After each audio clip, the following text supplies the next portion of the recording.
राती के राती बाद दिनवा भैले पहाड़, राजा जी अले और दिलवा ले गईले बोतल में भर के। बात तो सही है, राजा जी तो आपका आया ही होगा रात में। जैसे देखिए आप कमर हिला रहे हैं तो वहाँ पे एक आपका राजा जी जरूर होंगे, जिसको आप देख देख के मुस्कुराते होंगे, देख देख के थोड़ा बाल इधर करते होंगे, थोड़ा स्माइल देते होंगे, तो आपका राजा जी भी खुश हो जाते होंगे। काहे कि पता है, काहे कि वो भी सोचता होगा कि हमार होवे वाला क्या होगी, तुम लोग का थोड़े न माने। लेकिन हाँ, हमको एक बात साला ये समझ में नहीं आता है कि तुम लोग को अगर घर में माई बापू बोलेगा कि एक बाल्टी पानी जरा कुआं पे सिला देना, तो बोलेगा ना हाथ पे दुख रहा है सर, बहुत फट रहा है। और हमको ये बताओ साला कि दिन दोपहरी धूप में कहीं अगर डीजे लग गया और वहाँ तुम लोग को नाचने बोल दी तो दिन से रात कर दोगी लेकिन थकोगी नहीं। तो ये हमको नहीं पता होता है कितना एनर्जी आता है कहाँ से है, बताओ वहाँ पे कहाँ से आ जाता है, कौन रहता है वहाँ पे।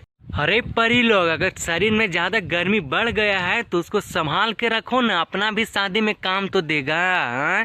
शादी तेरा भी 1-2 साल में हो जाएगा तो बचा के रखो ना, वहाँ भी तो कमर हिलाएगी कि दूसरे लोग में सब हिला के बर्बाद कर दोगी। बताओ, थोड़ा बचा के रखो, नहीं तो उस समय तक जाते जाते कमरिया लचकने लगेगा, इधर चलोगी तो उधर छिटा जाओगे। हाँ, कुछ तो बचा के रखो साला नालायक, शर्म तो करो रे। हाँ, एकदम से तुम लोग बेशर्म हो गई है रे। जहीं देखो डीजे वहीं पे एकदम नागिन डांस शुरू कर दो। एक तो नाचने तो आता नहीं है, खाली लड़का को देख के एकदम से उसको फंसाना चाहती है और एकदम नागिन जैसा आँख कर देती है, लगता है उसको डसेगी जाके। हाँ, यही काम रह गया है तुम लोग का। तो पता है ना तुमको, हाँ, कि लड़का लोग अब मानता नहीं है सब चीज़। अब डाइट क्या करता है, तुमको तो याद होवे करता होगा, काहे ले बोलेंगे। हाँ,